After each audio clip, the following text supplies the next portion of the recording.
നമ്മൾ മക്കളെ നോക്കി എന്ന് പറഞ്ഞിട്ട് കാര്യമില്ല. അവർക്ക് ആഗ്രഹമുള്ളതുപോലെ നോക്കണം. ഇക്കാലത്ത് പിള്ളേരെ വീടിനകത്ത് പിടിച്ചു വെച്ചിട്ടൊന്നും നേടാനില്ല. ഇതൊരു അമ്മയുടെ വാക്കുകളാണ്. വെറും അമ്മയല്ല, ഒരു സൂപ്പർ അമ്മ. ഞാൻ ലേഡീസ് ബാൻഡിലേക്ക് സ്വാഗതം ചെയ്യുന്നു നിസ ഷമീമിനെ. സ്വാഗതം നിസ. നിസയുടെ കിഡി സ്കൂപ്പ് എന്ന ഇൻസ്റ്റഗ്രാം പേജ്, അത് എപ്പോഴും അത്ഭുതപ്പെടുത്തുന്ന വീഡിയോകളാണ് അതിൽ നിന്ന് വരാറ്. കുഞ്ഞുങ്ങളെ എങ്ങനെ ഒരു അമ്മയ്ക്ക് ഇങ്ങനെ പ്രോത്സാഹിപ്പിക്കാൻ കഴിയുന്നു എന്നുള്ള അത്ഭുതം എനിക്കുണ്ടാകാറുണ്ട്. ഒരു അമ്മ എന്ന നിലയിൽ ഞാനത് അത്ഭുതപ്പെടാറുമുണ്ട്. നിസയെ പരിചയമുള്ളവർ നിരവധിയാണ്. എങ്കിലും പരിചയമില്ലാത്തവർക്കായി നിസയുടെ ആ പേജിലെ കുറച്ച് വീഡിയോസ്, ഒരു 2-3 വീഡിയോസ് നമുക്കൊന്ന് കണ്ട ശേഷം സംസാരിക്കാം. ഓക്കെ.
അപ്പൊ ഇതാണ് നിസയും മക്കളും. നിസയുടെയും മക്കളുടെയും ആ പെർഫോമൻസ് ഓരോ വീഡിയോയിലും അത് എടുത്തു കാണുമ്പോൾ നിസയുടെ മുഖത്തുള്ള ഒരു ചിരി. പക്ഷെ സാധാരണ അമ്മമാർക്ക് ആ സമയത്ത് ആശങ്കയാണ് ഉണ്ടാകാറ്.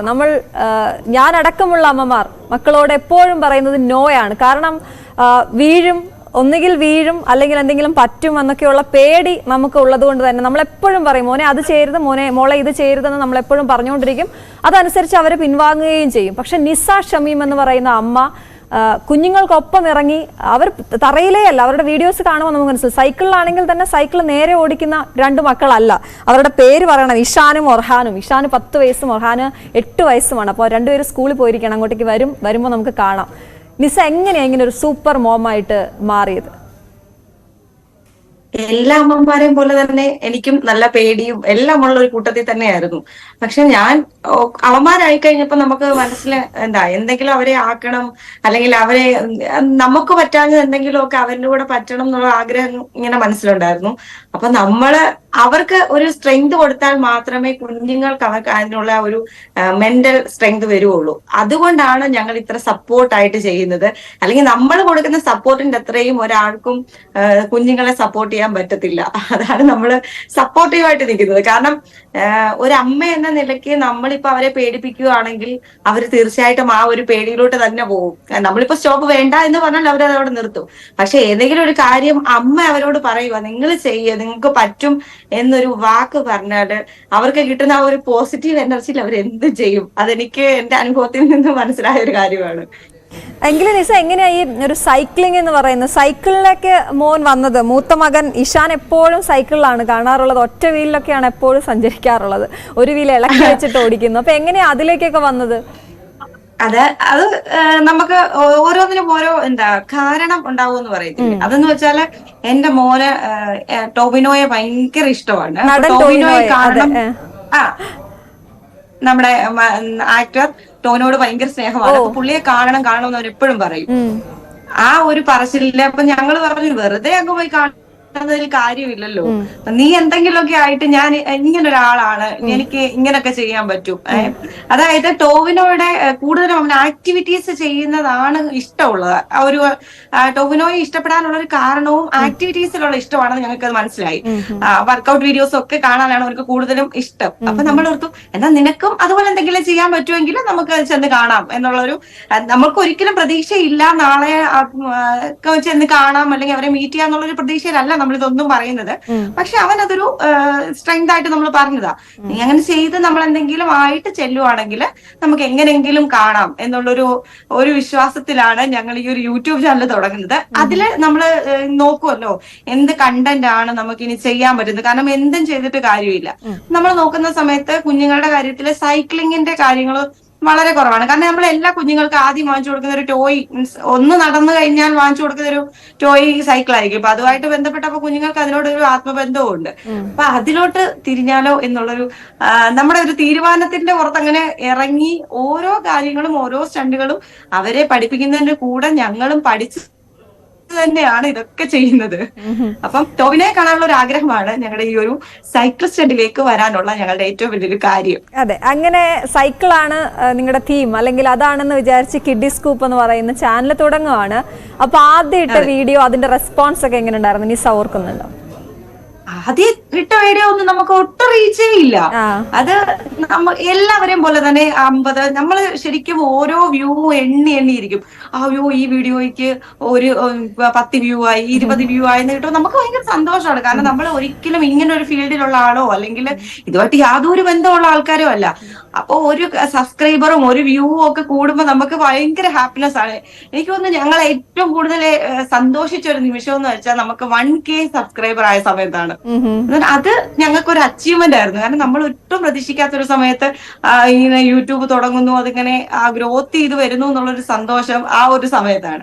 അപ്പൊ അത് ഭയങ്കര, നമ്മളെല്ലാ യൂട്യൂബേഴ്സിനെയും പോലെ തന്നെ പതിയെ മാത്രമാണ് നമുക്ക് ഗ്രോത്ത് വന്നത്. നമ്മൾ കഷ്ടപ്പെട്ട് ഓരോന്ന് ചെയ്തതിന്റെ ഫലമായിട്ട് മാത്രമാണ് അതിനനുസരിച്ച് വ്യൂവും കൂടി. പിന്നെ നമ്മളിട്ട ഒരു വീഡിയോ ആണ് ഭയങ്കരമായിട്ട് വൈറലായി. അത് ഒറ്റ ദിവസം കൊണ്ട് 1 മില്യൺ 2 മില്യൺ എന്തോ വന്നു. അപ്പൊ അതിലാണ് നമ്മൾ ക്ലിക്കായി വരുന്നത്. ഇപ്പൊ നിസ പറയുമ്പോൾ നിസയുടെ സൈഡിൽ കാണിക്കുന്ന വിഷ്വല് കണ്ടാൽ ഏത് മനുഷ്യനും പേടിച്ചു പോകുന്ന, ഭയപ്പെടുന്ന ഒരു വിഷ്വലാണ്. കാരണം നേരെ സൈക്കിളും കൊണ്ട് നമ്മളൊരു വരമ്പത്തൂടെ പോയാൽ നമുക്ക് പേടിയാണ്. അപ്പോഴാണ് ഒരു പുഴയുടെ അരികിലൂടെ അല്ലെങ്കിൽ ഒരു വെള്ളത്തിന്റെ അരികിലൂടെ ഇങ്ങനെ പോകുന്നത്, അതും ഒറ്റ വീലിലാണ് പോകുന്നത്. അപ്പോൾ ഒരു അമ്മ എന്ന നിലയിൽ പേടി ഉണ്ടെന്ന് പറഞ്ഞു, പക്ഷെ പേടി മാറ്റി വെച്ച് നമ്മൾ യെസ് പറഞ്ഞാൽ അവർ മുന്നോട്ട് പോകുള്ളൂ. പക്ഷെ ഇതൊക്കെ കാണിക്കുമ്പോഴും ചിരിച്ചോണ്ടിരിക്കുമ്പോഴും ഉള്ളിൽ എവിടെയെങ്കിലും ഒരു പേടിയുണ്ടോ? സത്യം പറഞ്ഞാൽ എനിക്ക് അവന് ഭയങ്കര വിശ്വാസമാണ്, കോൺഫിഡന്റ് ആണ്. കാരണം അവൻ ഇപ്പം എന്തെങ്കിലും സംഭവിക്കില്ല, അപകടങ്ങളോ ഉണ്ടാകത്തില്ല എന്നല്ല ഞാൻ പറഞ്ഞത്. പക്ഷെ അവനെ കൊണ്ട് പറ്റും എന്ന് പറ്റുന്ന കാര്യങ്ങൾ മാത്രമേ അവനെ നമ്മൾ ചെയ്യിപ്പിക്കാറുള്ളൂ. നമുക്ക് ഒരു കാര്യം ഇപ്പൊ ഡ്രൈവ് ചെയ്യാൻ അറിയാമെന്നുള്ള ഒരാളല്ലേ ഡ്രൈവ് ചെയ്യുള്ളൂ. എന്തെങ്കിലും ഒരു കോൺഫിഡന്റ് ഇല്ലെങ്കിൽ നമ്മളത് ചെയ്യിപ്പിക്കില്ല. അപ്പൊ അത് അവനിൽ എനിക്ക് ഭയങ്കര വിശ്വാസമാണ്, അതിലെനിക്ക് പ്രൗഡുമാണ്. കാരണം ഇതുവരെ അവന്റെ ആ ഒരു വിശ്വാസം ഞങ്ങൾ തെറ്റിച്ചിട്ടില്ല. അവന്റെ മേലിലുള്ള ഒരു വിശ്വാസം ഞങ്ങൾക്ക് തെറ്റായിട്ട് ഇതുവരെ തോന്നിയിട്ടില്ല. ഈ നമ്മളെപ്പോഴും കുഞ്ഞുങ്ങളോട് പറയും വെയിലത്ത് കളിക്കാൻ, ഇപ്പൊ നേരത്തെ പറഞ്ഞ ടോയ് വാങ്ങിച്ചു കൊടുക്കുമെന്ന് പറഞ്ഞപ്പോ നമ്മളെപ്പോഴും ഒരു കുഞ്ഞിനോട് പറയുന്നത് നിങ്ങൾ അകത്തിരുന്ന് കളിക്കുക, എന്തെങ്കിലും പടം വരച്ച് കളിക്കുക, അല്ലെങ്കിൽ ഇരുന്ന് കളിക്കുക, വെളിയിൽ വെയിലത്തിറങ്ങണ്ട, ഇങ്ങനെയൊക്കെ ആയിരിക്കും നമ്മൾ തടയുന്നത്. പക്ഷെ നിസയുടെ കുഞ്ഞുങ്ങളുടെ കാര്യം പറയുകയാണെങ്കിൽ അവർ ചെറുതിലേ മുതൽ അങ്ങനെയായിരുന്നു. ഈ പാരന്റിങ് എന്ന് പറയുന്ന ഒരു വലിയ കാര്യം നിങ്ങളുടെ വീഡിയോയുടെ പിന്നിലുണ്ട്. നിസ പറഞ്ഞു, നിസ നിങ്ങൾ ട്രെയിനിങ്, ഇപ്പൊ നമ്മൾ വിചാരിക്കുന്നത് ഇപ്പൊ സാധാരണ ഒരു കുഞ്ഞിന് ഇങ്ങനെ ഇത്തരത്തിൽ സൈക്കിളെ ഓട്ടണമെങ്കിലോ അല്ലെങ്കിൽ ഇങ്ങനെ ഈ ഡൈവ് ചെയ്യണമെങ്കിലോ ഒക്കെ ഒരു ട്രെയിനിങ് ആവശ്യമില്ല, അല്ലെങ്കിൽ അതിനാരെങ്കിലും മുൻകൈ എടുത്ത് ട്രെയിനർ നിങ്ങളുടെ കൂടെ ഉണ്ടോ എന്നൊക്കെയുള്ള സംശയം നിങ്ങളുടെ വീഡിയോ കാണുന്ന ഓരോരുത്തർക്കും ഉണ്ടാകുമല്ലോ. അതേക്കുറിച്ച് പറയൂ. നിസ എന്താണ് ചെയ്യുന്നത്, ഹസ്ബൻഡ് ഒക്കെ പിന്തുണ എങ്ങനെയാണ്, അതിനെക്കുറിച്ച് സംസാരിക്കും. നമ്മള് പറയുമല്ലോ, ഏതൊരു സക്സസ്ഫുൾ മാനിന്റെ പുറകിലും ഒരു വുമൺ ഉണ്ടായിരിക്കും. അതേപോലെ തന്നെയാണ് ഒരു വുമണിന്റെ സക്സസിന്റെ പുറകിലും ഒരു മാൻ ഉണ്ടെന്നുള്ള ഒരു വിശ്വാസമാണ് എനിക്ക്. കാരണം നമ്മൾ ഒരു കാര്യത്തില് ഇത്രമാത്രം നമ്മളെ സപ്പോർട്ട് ചെയ്യുന്നൊരു ആൾ കൂടെ ഇല്ലെങ്കിൽ എനിക്കൊരിക്കലും ഇതൊന്നും ചെയ്യാൻ പറ്റത്തില്ല. എന്റെ ഹസ്ബൻഡ് ആണ് എന്റെയും എന്റെ കുഞ്ഞുങ്ങളുടെയും ഏറ്റവും വലിയ ബാക്ക് ബോൺ എന്ന് പറയുന്നത്. പുള്ളി അത്യാവശ്യം നല്ല സ്പോർട്സും കാര്യങ്ങളും ഒക്കെ ഉള്ള ഒരാളാണ്. ശരിക്കും അവരെ മാത്രമല്ല ട്രെയിൻ ചെയ്തുകൊണ്ടിരിക്കുന്നത്, അവരുടെ കൂട്ടത്തിൽ എന്നെയും കൂടി ട്രെയിൻ ചെയ്ത്. കാരണം ഞാൻ നോർമലി സാധാരണയായ ഒരാളായിരുന്നു. അപ്പൊ എനിക്ക് ഈ പറയുന്ന എല്ലാ ടെൻഷൻസും ഉണ്ടെന്ന് ഞാൻ പറഞ്ഞില്ലേ, ഈ പേടിയും എല്ലാ കാര്യങ്ങളും ഉണ്ടായിരുന്നു. പക്ഷെ എന്നെയും അവരിൽ കൂടി മോൾഡ് ചെയ്ത് നല്ലൊരു അദ്ദേഹം എന്താണെന്ന് കൂടി പറയൂ. അദ്ദേഹം ഏത് ഫീൽഡിലാണ് പ്രവർത്തിക്കുന്നത്? അദ്ദേഹം ട്രെയിൻ ചെയ്യിക്കുന്നു എന്ന് പറഞ്ഞതുകൊണ്ട് ഞാൻ ചോദിക്കാം. ഫീൽഡ് എന്ന് പറയുന്നത് ഞങ്ങൾ രണ്ട് മെഡിക്കൽ ഫീൽഡാണ്. ഞാൻ ഫാർമസിസ്റ്റ് ആണ്, എന്റെ ഹസ്ബൻഡ് മെഡിക്കൽ റെപ്രസെന്റേറ്റീവ് ആണ്. പക്ഷെ എല്ലാ സ്പോർട്സ് ആക്ടിവിറ്റീസും ചെയ്യുന്ന ഒരു കൂട്ടത്തിലാണ്. ഹാൻഡ്ബോൾ ആണ് പുള്ളി ചെയ്തുകൊണ്ടിരുന്നത്, പിന്നെ സ്വിമ്മിങ്, ഫുട്ബോള്, ക്രിക്കറ്റ് എല്ലാത്തിലും നല്ല ആക്റ്റീവായിട്ട് നിൽക്കുന്ന ഒരു ആളാണ്. ഇപ്പൊ പിന്നെ ഞങ്ങള് കൂടുതൽ കോൺസെൻട്രേറ്റ് ചെയ്തിരിക്കുന്നത് കുട്ടികൾക്ക് വേണ്ടിയിട്ടാണ്. ഒരിക്കലും നമ്മൾ ഈ കാണിക്കുന്ന ഓരോ സ്റ്റണ്ടും ഞങ്ങൾ തന്നെ അവന്മാരെ ട്രെയിൻ ചെയ്യിപ്പിക്കുന്നതാണ്, വേറൊരാളും ഇല്ല. അപ്പൊ നമ്മളോട് കുറെ പേര് ചോദിക്കും ഇങ്ങനെ പുറത്തുനിന്ന് നമ്മളെ പഠിപ്പിക്കുമെന്ന്. അപ്പൊ നമ്മൾ അതെന്തായാലും ചെയ്യത്തില്ല, കാരണം നമ്മുടെ കുഞ്ഞുങ്ങളെ നമുക്ക് ചെയ്യിപ്പിക്കാം. അപ്പൊ വേറൊരാളെ അത് അക്സെപ്റ്റ് ചെയ്യണം എന്നില്ല. അപ്പൊ അതുകൊണ്ട് ഞങ്ങള് നമ്മുടെ ഒരു ഇതുണ്ടല്ലോ, നമുക്ക് വരുന്നുണ്ടോ നിസ, അങ്ങനെ ചെയ്യിക്കുമെന്നൊക്കെ ചോദിച്ചു വരുന്നുണ്ടോ? ഒരുപാട് പേര് വിളിക്കുന്നുണ്ട്. കാരണം ഇപ്പം നമ്മുടെ ജനറേഷൻ മാറി. പണ്ടത്തെ പോലെ കുഞ്ഞുങ്ങളെ വീട്ടിൽ ഇരുത്താൻ ഓരോ പേരൻസും, എനിക്ക് തോന്നുന്നു ഒരു 85% പേരൻസും കുഞ്ഞുങ്ങളെ ഒതുക്കി വെക്കാൻ ആഗ്രഹിക്കുന്ന പേരൻസ് അല്ല ഇപ്പൊ ഉള്ളത്. അപ്പൊ അവരിങ്ങനെ ഒരുപാട് പേര് റിക്വസ്റ്റ് ഇങ്ങനെ പറയും, നിങ്ങൾ ചെയ്യിക്കാം, ഒരു ക്ലാസ് തുടങ്ങാം, ഒരു സ്കൂൾ തുടങ്ങാമോ എന്നൊക്കെ ചോദിക്കും. പക്ഷെ അത്ര കോൺഫിഡൻസ് നമുക്ക് വന്നിട്ടില്ല. ഇനി ചിലപ്പോ വന്നുവിടായില്ല. ഇനിയിപ്പം നമുക്ക് നോക്കാം എങ്ങനായി വരുമെന്ന് നോക്കാം. ഇത് കാണുമ്പോ നമ്മള് ഒരുപാട് പ്രാക്ടീസിന് ശേഷമായിരിക്കുമല്ലോ മോൻ ഇങ്ങനെ കൃത്യമായി ചെയ്യുന്ന. മക്കൾ രണ്ടുപേരും, ഒരാൾ സൈക്കിളിലാണെങ്കിലും മറ്റേ ഡൈവ് ചെയ്യുന്നതാണെങ്കിലും ഒക്കെ കൃത്യമായിട്ടുള്ള പ്രാക്ടീസിന് ശേഷമായിരിക്കുമല്ലോ. ഈ ഒരു വീഡിയോ എടുക്കുന്നതിന്റെ പിന്നിലുള്ള കാര്യങ്ങളെ കുറിച്ച് പറയാമോ? എന്തെങ്കിലുമൊക്കെ രസകരമായ സംഭവങ്ങളോ ആശങ്കപ്പെടുത്തുന്ന സംഭവങ്ങളോ ഒക്കെ ഉണ്ടാകാറുണ്ടോ? ഇത് നമ്മള് സ്വാഭാവികമായിട്ട് ചെയ്യുന്ന കാര്യം എന്ന് വെച്ചാല് നമ്മൾ മൊത്തം സേഫ്റ്റി ഇത് ഉപയോഗിച്ചിട്ടാണ് നമ്മുടെ കുഞ്ഞുങ്ങളെ നമ്മൾ ട്രെയിൻ ചെയ്യിപ്പിക്കുന്നത്. കാരണം അവർക്ക് വേണ്ടി നമ്മൾ ബെഡ്, അത് അവർക്ക് കംഫർട്ട് ആയിട്ടുള്ള രീതിയിൽ ബെഡ് ഉണ്ടാക്കിയിട്ടുണ്ട്. പിന്നെ ഓരോ ഹെൽമറ്റും നീപ്പാട് അല്ലെങ്കിൽ എല്ലാ എക്യുപ്മെന്റ്സും നമ്മൾ യൂസ് ചെയ്തിട്ടാണ് പുതിയ ഓരോ സ്റ്റണ്ടും പഠിപ്പിക്കുന്നത്. പിന്നെ അത് അവർക്ക് അതൊന്നും ഇല്ലാതെ തന്നെ കുഞ്ഞുങ്ങൾക്ക് അത് ചെയ്യാം, അവന്മാർക്ക് അത് ചെയ്യാമെന്ന് ഉറപ്പ് ഞങ്ങൾക്ക് വന്നെങ്കിൽ മാത്രമേ നമ്മൾ അത് വീഡിയോ ആയിട്ട് ഇടുകയുള്ളൂ.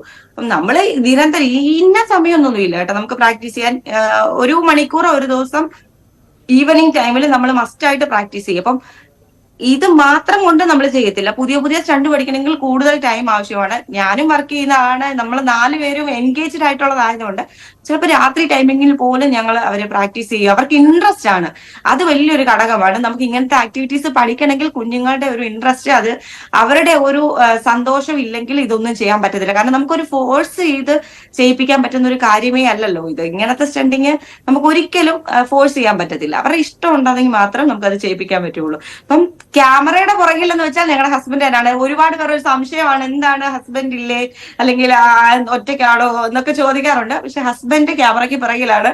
ഈ ക്യാമറ പിടിക്കാൻ ഒരാളെ ഞങ്ങൾക്ക് കിട്ടുമ്പോൾ ഞങ്ങൾ തീർച്ചയായിട്ടും ക്യാമറയ്ക്ക് മുമ്പിലേക്ക് ഹസ്ബൻഡിനെ കൊണ്ടുവരാൻ ആഗ്രഹിക്കുന്നുണ്ട്.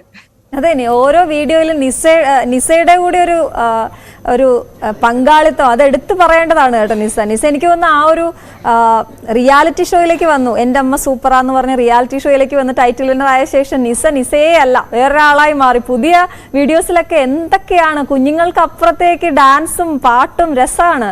എങ്ങനെയാ ഇങ്ങനെ ഒരു പുതിയ ആളായിട്ട് മാറിയിരിക്കുക? അതെങ്ങനെയായിരുന്നു ആ ഒരു മാറ്റം? അതെന്താണെന്ന് വെച്ചാൽ സത്യമാണത്. കാരണം നമ്മൾ അവരിലേക്ക് നമ്മൾ കുഞ്ഞുങ്ങളിലേക്ക് ഇറങ്ങി ചെല്ലുമ്പോൾ നമുക്ക് ഇനി പിന്നെ നമ്മളെ ആരെന്ത് പറയുന്നു അല്ലെങ്കിൽ നമ്മളെ ആരെ കളിയാക്കുന്നു അതൊന്നും നമ്മളെ മൈൻഡില് നമ്മളെ ഏക്കത്തില്ല. കാരണം അവരുടെ സന്തോഷമാണ്. ശരിക്കും ഞാൻ എന്ത് ചെയ്യുന്നു, കാരണം ഞാൻ നിൽക്കുന്ന സ്ഥലത്ത് വേറൊരാളെ നിർത്തി അവരെ കൊണ്ട് സ്റ്റണ്ട് ചെയ്യിപ്പിക്കുവാണെങ്കിൽ അവർക്ക് ചിലപ്പം അത്രയും ഒരു കോൺഫിഡന്റ് ചെയ്യാൻ പറ്റത്തില്ലായിരിക്കും. ചിലപ്പോൾ അമ്മ എന്ന ഞാൻ നിൽക്കുന്നത് കൊണ്ടായിരിക്കും അവർക്ക് അത്രയും കോൺഫിഡന്റ് വരുന്നത്. അതില് എനിക്ക് അങ്ങനെ തോന്നിയിട്ടുണ്ട്. കാരണം അത് അമ്മ എന്ന മക്കൾ എന്നുള്ള ഒരു ബന്ധത്തിന്റെ ഒരു ഇതാണ്. അപ്പൊ ഞാൻ അവർക്ക് കൊടുക്കുന്ന ആ ഒരു സ്ട്രെങ്ത് ബിഹൈൻഡ് കൊടുക്കുന്നതിനേക്കാളും നല്ലത് അവരെ കൂടെ കൊടുത്താൽ അവർക്ക് കൂടുതൽ അത് ഉപകാരപ്പെടുമെന്ന് എനിക്ക് തോന്നിയത് കൊണ്ടാണ് ഞാനും മുന്നിലോട്ട് വന്നു തുടങ്ങിയത്. അപ്പം അല്ലാതെ ഇങ്ങനെ പറയുമ്പോൾ ആൾക്കാർക്ക് എന്തും പറയാം, പക്ഷെ ഫെയിമിന് വേണ്ടിയിട്ടോ അല്ലെങ്കിൽ അങ്ങനെ ഒരു ആഗ്രഹമേ അല്ല. എനിക്കൊരിക്കലും ഞാൻ അങ്ങനെ ആഗ്രഹിച്ചിരുന്ന ഒരാളും അല്ല. പക്ഷെ എനിക്ക് എന്റെ കുഞ്ഞുങ്ങളെ എനിക്ക് എത്രമാത്രം സപ്പോർട്ട് ചെയ്യാവോ അത്രയും സപ്പോർട്ട് കൊടുക്കണം എന്നുള്ളൊരു ആഗ്രഹം. അതിനുവേണ്ടി മാത്രമാണ് ഞാൻ ഇതെല്ലാം ചെയ്യുന്നത്. അതിൽ ഞാൻ 100% സാറ്റിസ്ഫൈഡും ആണ്. ഓക്കെ, ഈ വീരന്മാര് സ്കൂളിൽ പോയിട്ട് എത്തിയോ? ഫ്രെയിമിലോട്ട് കണ്ടില്ല. ഇപ്പൊ എത്തുമായിരിക്കും.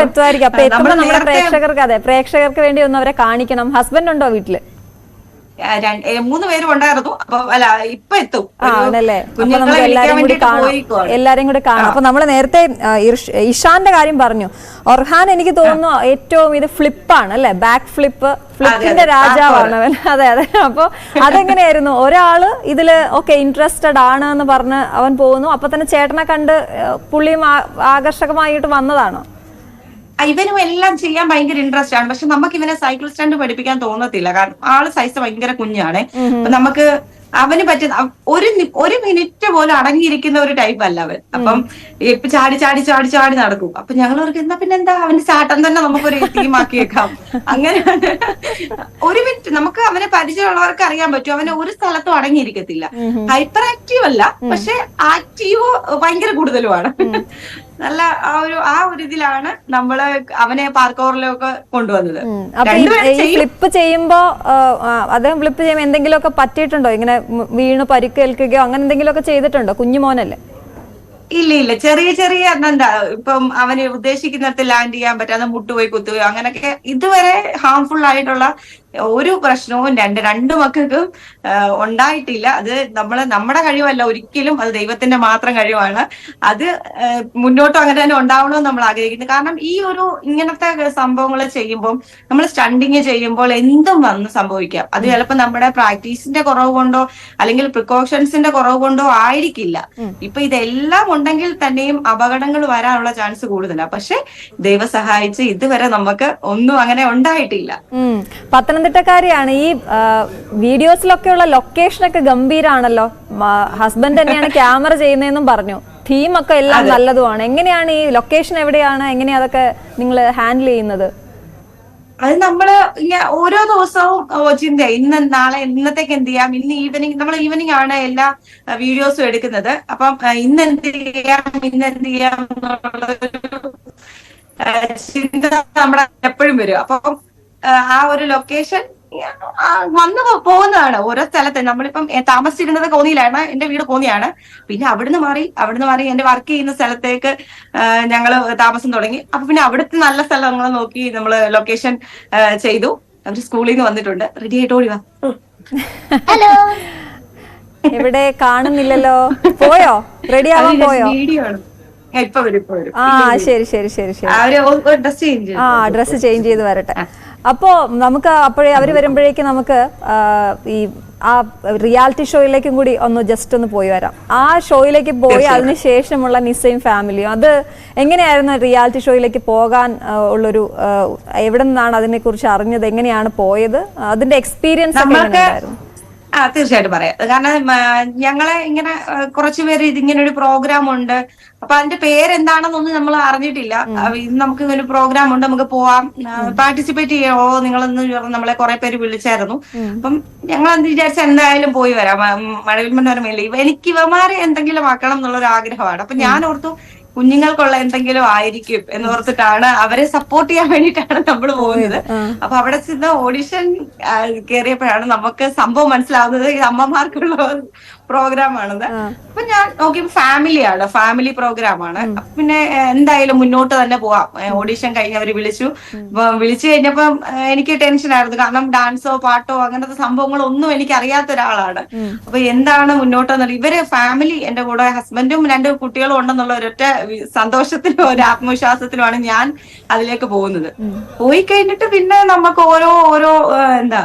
ഓരോ സ്റ്റേജും ഫസ്റ്റ് സ്റ്റേജ് മൈക്ക് പിടിച്ച ഞാനല്ല ഒരിക്കലും ഫൈനൽ സ്റ്റേജിൽ അവിടെ നിന്നത്. കാരണം നമുക്ക് നമ്മളിൽ ഉണ്ടാവുന്ന ഒരു ചേഞ്ചസ് നമുക്ക് തന്നെ മനസ്സിലാക്കാൻ പറ്റുന്നുണ്ടായിരുന്നു. കാരണം പുറം ലോകത്തോട്ടോ അല്ലെങ്കിൽ പുറമേ ഒന്ന് സംസാരിക്കാനോ ഒന്നും അറിയാത്ത ഒരാളായിരുന്നു. അപ്പൊ എനിക്ക് നമുക്ക് കഴിവുണ്ടെന്ന് നമ്മൾ വിചാരിക്കുമ്പോൾ മാത്രമേ നമ്മൾ എന്തെങ്കിലും എത്താൻ പറ്റുള്ളൂ. അത് സത്യമായ കാര്യമാണ്. നമ്മളെ കൊണ്ടൊന്നും പറ്റില്ല എന്ന് കരുതുന്നിടത്ത് നമ്മുടെ ഫ്യൂച്ചർ ഇല്ലാതാകുമെന്നാണ് എന്റെ ഒരു അനുഭവം. കാരണം നമ്മളെ കൊണ്ട് പറ്റും എന്ന് പറ്റും. അത് കഴിഞ്ഞ് ആ ഒരു ഫൈനൽ മൊമെന്റിൽ ഒരിക്കലും വിചാരിക്കുന്നില്ല ഞാൻ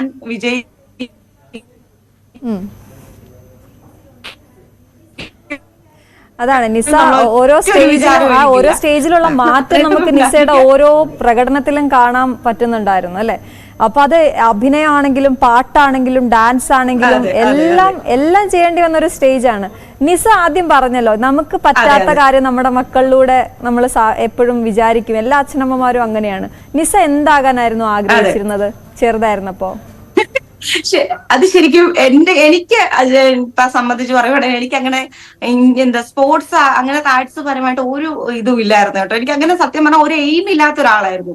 പക്ഷെ എന്റെ ഹസ്ബൻഡ് ഭയങ്കര ഒന്നും എത്താൻ പറ്റാതെ പുറകിന്ന് ഒരാള് നമ്മളെ ഹെൽപ്പ് ചെയ്യാനില്ലാതെ സ്പോർട്സിൽ എങ്ങും എത്താതെ പോയ ഒരാളാണ്. കാരണം under-18 ക്രിക്കറ്റിലും ഒക്കെ എത്തിയിട്ടുണ്ട്. പക്ഷെ മുന്നോട്ട് പോകാനോ അല്ലെങ്കിൽ ഒരു ഫിസിക്കൽ എഡ്യൂക്കേഷൻ അധ്യാപകനാവണോ എന്നൊക്കെ ആഗ്രഹമുള്ള ഒരാളായിരുന്നു. പക്ഷെ അതൊന്നും നടന്നില്ല.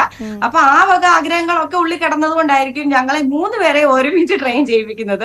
അപ്പൊ ഞങ്ങൾക്ക് പുള്ളിയുടെ സത്യം പറഞ്ഞാൽ എന്റെ ഹസ്ബൻഡിന്റെ ആഗ്രഹ സബലീകരണമാണ് ഇവിടെ നടന്നുകൊണ്ടിരിക്കുന്നത്.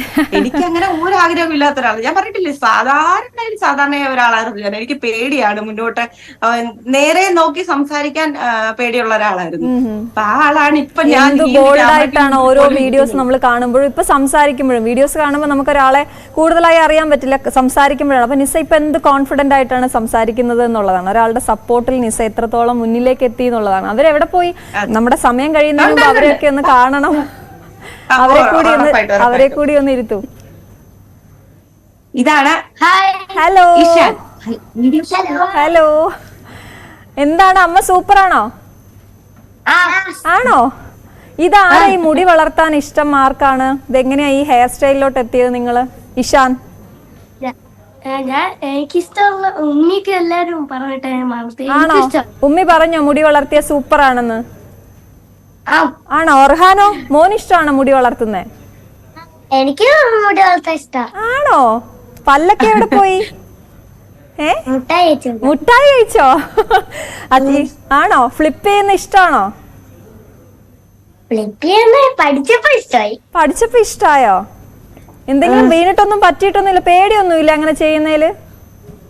ആദ്യം ചെയ്യുമ്പോ പേടിയുണ്ടായിരിക്കും, പക്ഷെ ഒരോട്ടം ചെയ്ത് കഴിഞ്ഞാൽ പിന്നെ പേടിയില്ല. പിന്നെ പേടിയൊക്കെ മാറും. പുറത്തേക്ക് ഇറങ്ങുമ്പോ ആൾക്കാരൊക്കെ തിരിച്ചറിയുന്നുണ്ടോ? ആളുകളൊക്കെ ഇങ്ങനെ വന്ന് ചോദിക്കാറുണ്ടോ? അവിടെ നടക്കാൻ പറ്റത്തില്ല, ഫാൻസിനെ കൊണ്ട് നടക്കാൻ പറ്റുന്നില്ല സ്കൂളിലല്ലേ? ആണോ? ഒന്ന് ഫ്ലിപ്പ് ചെയ്ത് കാണിക്കുമെന്നൊക്കെ പറയോ? ഞാൻ പക്ഷെ ഇവിടെ സ്കൂളിലാണ്ട് കാണിക്കത്തില്ലേ? സ്കൂളില് അമ്മ പറഞ്ഞിട്ടുണ്ടോ അങ്ങനെ ചെയ്യരുതെന്ന്? സേഫ്റ്റി മെഷേഴ്സ് ഒക്കെ എടുത്താണോ ചെയ്യാറ്? Yes, good boy. അപ്പൊ അങ്ങനെ ചോദിക്കാറുണ്ടല്ലേ? പറയുന്ന ഒരു കാര്യമാണ്, ഞങ്ങളില്ലാത്ത സമയത്ത് ആര് പറഞ്ഞാലും ആക്ടിവിറ്റീസ് ചെയ്ത് കാണിക്കരുത്. അതായത് നമുക്കൊരു വിശ്വാസം നമ്മളുണ്ടെങ്കിൽ ആ ഒരു കോൺഫിഡന്റ് ഉണ്ടല്ലോ, അതിന്റെ സ്ഥലവോ കാര്യങ്ങളോ ഒക്കെ നമ്മൾ നോക്കണമല്ലോ. ഓ അങ്ങനെയാണ്. അപ്പൊ കുട്ടികൾ പറയുന്നത് കേട്ടിട്ട് എന്തെങ്കിലും ചെയ്തു എന്തെങ്കിലും വരുത്തല്ലോ നിർത്തിട്ട് അത് പ്രത്യേകം പറയുന്നതാണ്. ഓ, അപ്പൊ നമ്മുടെ ട്രെയിനർ എവിടെ? ഇഷാനെ അച്ഛനെ കൂടെ ഇരുത്തു, അച്ഛന്റെ മടിയിലേക്ക് ഇരുന്നോളൂ. എന്നിട്ട് അച്ഛനെ കാണട്ടെ. ട്രെയിനറെ നമ്മൾ അധികം അങ്ങനെ കാണാറ്.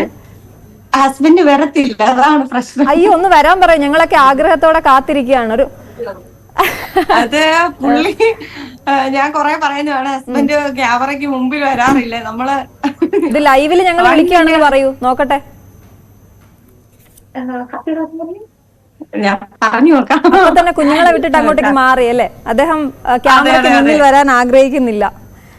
ഇല്ല. ഈ ഞാൻ നേരത്തെ സെയിം ഈ മക്കൾ എങ്ങനെയാണ് ഇപ്പൊ ആസ്വദിക്കുന്നത്? ഇപ്പൊ സ്കൂളിലാണെങ്കിലൊക്കെ ഭയങ്കര ഹീറോസ് ആയിരിക്കുമല്ലോ. അപ്പൊ എങ്ങനെയാ അവര് സ്കൂളിൽ പോയിട്ട് വന്നിട്ട് ഇങ്ങനെ പറയുമോ, എന്നോട് ചോദിച്ചു ഇങ്ങനെ ചെയ്ത് കാണിക്കുമോ എന്നൊക്കെ ചോദിച്ചു എന്നൊക്കെ പറയുമോ? പറയാം. ഇപ്പൊ നമ്മള് എന്താ സ്കൂളിൽ മാത്രല്ലേ, അത്യാവശ്യം പുറത്ത് പോകുമ്പോ ഇവരെ രണ്ടുപേരെയും കണ്ടെങ്കിൽ പുറത്ത് നിന്ന് അത്യാവശ്യം ആൾക്കാരെ തിരിച്ചറിയാറുണ്ട്. അപ്പൊ അത് അവർക്ക് സത്യം പറയാം ഇവരെന്താണ് ചെയ്യുന്നതെന്ന് ആസ്വദിക്കാനുള്ള പ്രായം ഇവർക്ക് ഇതുവരെ ആയിട്ടില്ല എന്നാണ് എന്റെ വിശ്വാസം. ഇവരുടെ വീഡിയോസ് ഇവര് കാണാറില്ല, അതാണ് ഏറ്റവും വലിയ കാര്യം. അപ്പൊ ഈ എത്ര കമന്റ് ചെയ്തേക്കുന്നൊന്നും മക്കള് വായിക്കാറില്ലേ? ഇല്ല. അവര് നമ്മള് പറയുന്നത് മാത്രമേ അവരറിയുന്നുള്ളൂ, അല്ലാതെ അവരുടെ വീഡിയോസ് അവര് കാണാറേ ഇല്ല. ഞാൻ എന്തെങ്കിലും ഈ വീഡിയോ കണ്ടോടാം എന്ന് പറഞ്ഞു കൊണ്ടുപോയി കൊടുക്കുമ്പോഴാണ് ഈ വീഡിയോ ഞാൻ കണ്ടില്ലല്ലോ ഒന്ന് നോക്കട്ടെ എന്ന് പറഞ്ഞു കാണും. ഓ ശരി. ഇഷാനെ, മോനെ സൈക്കിളിൽ എന്ത് ചെയ്യാനാ ഏറ്റവും ഇഷ്ടം മോന്? എനിക്ക് ഫ്ലിപ്പ് ചെയ്യാനാ ഇഷ്ടം. സൈക്കിളിൽ ഫ്ലിപ്പ് ചെയ്യാനാ ഇഷ്ടം. അതിപ്പോ ഗംഭീരമായിട്ട് ചെയ്യുന്നുണ്ടല്ലേ? ഇപ്പൊ നല്ലതായിട്ട് ചെയ്യുന്നുണ്ട്. ആണോ? എത്ര ദിവസം ഇങ്ങനെ പ്രാക്ടീസ് ചെയ്യേണ്ടി വന്നു? അത് 2 വർഷം ഇപ്പൊ മൊത്തത്തിൽ ചെയ്തു. ആണോ? 2 വർഷം കൊണ്ട് നമ്മള് എല്ലാ കാര്യങ്ങളും പ്രാക്ടീസ് ചെയ്ത് വരുന്ന, ഒരെണ്ണത്തിന് മാത്രം എന്നുള്ളൊരു ഇത് വരത്തില്ല. നമ്മളെല്ലാം പ്രാക്ടീസ് ചെയ്ത് തന്നെയാണ്. എല്ലാ ദിവസവും ഞാൻ നോക്കിയിട്ട് ഇവരെല്ലാ സ്റ്റണ്ടുകളും പ്രാക്ടീസ് ചെയ്യും. കാരണം ഒന്ന് പഠിച്ചിട്ട് മറ്റൊരു ദിവസം അത് മാറ്റി വെക്കുമല്ല, അവര് പഠിക്കുന്ന എല്ലാ സ്റ്റണ്ടും നമ്മൾ റിപ്പീറ്റ് ചെയ്ത് ട്രെയിൻ ചെയ്യിപ്പിച്ചുകൊണ്ടേയിരിക്കും. അല്ലെങ്കിൽ അവർക്കത് അത്രയും ബാലൻസ് അല്ലാതായി പോകും. ഇത് കുറെ വട്ടം ചെയ്തില്ല നമ്മള് വീഴും. അപ്പം ചുമ്മാ നമ്മള് ആദ്യം തന്നെ കയറി ചെയ്യാന്ന് പറഞ്ഞു. അതാണ് നോക്കൂ, അത് കുഞ്ഞുങ്ങളൊക്കെ എങ്ങനെ ഇത് കാണുമ്പോ പെട്ടെന്ന് ചെയ്യാന്ന് വിചാരിക്കും, അങ്ങനെ പറ്റില്ലല്ലേ? ഇല്ല, നമ്മള് സേഫ്റ്റി മെഷേഴ്സ് ഒക്കെ എടുത്തിട്ടേ ചെയ്യുള്ളൂ. കൂട്ടുകാർ വന്ന് ചോദിക്കാറുണ്ടോ എങ്ങനെയാ നീ ടെക്നിക്സ് ഒക്കെ ഞങ്ങൾക്കും പറഞ്ഞു തരാൻ പറയുവോ? അതെ, അതാ എപ്പോഴും ചോദിക്കുന്നത്. അതാ എങ്ങനെയാ ഇത് ചെയ്യുന്നേന്നല്ലേ? നമ്മൾ എന്ത് പറയും? പ്രാക്ടീസ് എന്ന് പറയുവോ? പ്രാക്ടീസ് എന്ന് പറയും. ആണോ? എന്തായാലും വീഡിയോസ് ഒക്കെ ഗംഭീരം കേട്ടോ, നന്നായിട്ട് തന്നെ മുന്നോട്ട് പോട്ടെ. രണ്ടുപേരെയും വീട്ടിൽ വിളിക്കുന്ന പേരെന്താ? ഇത് വലിയ പേരുകളാ, ഇഷാനും ഒർഹാനും. വീട്ടിലെന്താ വിളിക്കാ? എന്റെ പേര് റിച്ചു. സച്ചും റിച്ചും, അതാ നല്ലത്, പേര് വിളിക്കാൻ എളുപ്പമുണ്ട്. നിസ ഈ പുറകോട്ട് വലിക്കുന്നവർ എപ്പോഴും നമ്മുടെ കൂടെ കാണുന്ന ഒരു വിഭാഗമാണ്. ഇപ്പോഴും പറയുന്നവരുണ്ടോ മക്കളെ അങ്ങനെ ചെയ്യിക്കരുതെന്നൊക്കെ? തീർച്ചയായിട്ടും നെഗറ്റീവ് കമന്റ്സുകളാണ്. നമ്മള് അത് ശ്രദ്ധിക്കാൻ പോയെങ്കിൽ ശരിക്കും നമ്മള് അതിൽ നിന്ന് പുറത്തോട്ട് വന്നു പോകും. കാരണം അതുപോലത്തെ കമന്റ്സുകൾ നമുക്കും വരാറുണ്ട്. നമ്മളെ അറിയുന്നവർ ഇപ്പൊ പറയില്ല, കാരണം നമ്മൾ എന്താണെന്ന് അറിയുന്നവർ ഒരിക്കലും പറയില്ല. പക്ഷെ അത് അറിയാത്തവരാണ്, പിന്നെ ഇവര് കുഞ്ഞുങ്ങളും കൂടെ ആയതുകൊണ്ടായിരിക്കും ആളുകൾ അത്രയും നമ്മളെ പറയുന്നത്. പക്ഷെ ഞങ്ങളുടെ ഒരു അഭിപ്രായത്തില് പേടിക്കാൻ നിന്നാൽ നമ്മൾ പേടിച്ചുകൊണ്ടേയിരിക്കും. ആ പേടിയെ അതിജീവിക്കുന്നിടത്താണ് വിജയം. എല്ലാവരും ഒരുപോലെ പേടിച്ച് ഒന്നും ചെയ്യാതിരുന്നാൽ നമ്മുടെ രാജ്യത്തും നല്ല എന്താ ആക്റ്റീവായിട്ടുള്ള മക്കൾ വേണ്ടേ? അതുകൊണ്ട് ഞങ്ങളെ കൊണ്ട് പറ്റുന്ന സപ്പോർട്ട് ഞങ്ങളുടെ മക്കൾക്ക് കൊടുക്കുന്നു, അത്രേ ഉള്ളൂ. ഓക്കെ. റിച്ചുവിനും സച്ചുവിനും എന്താകാനാ ഇഷ്ടം? ആരാകാനാ ഇഷ്ടം?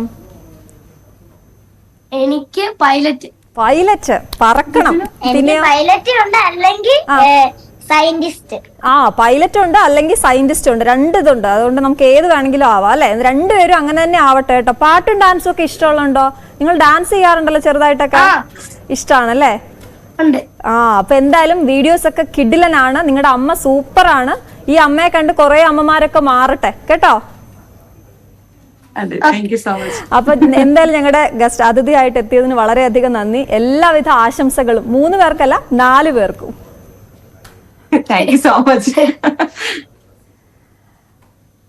ലേഡീസ് ബാൻഡ് സമയം ഇവിടെ പൂർണ്ണമാവുകയാണ്. മറ്റൊരു അതിഥിയുമായി വീണ്ടും കാണാം. നമസ്കാരം.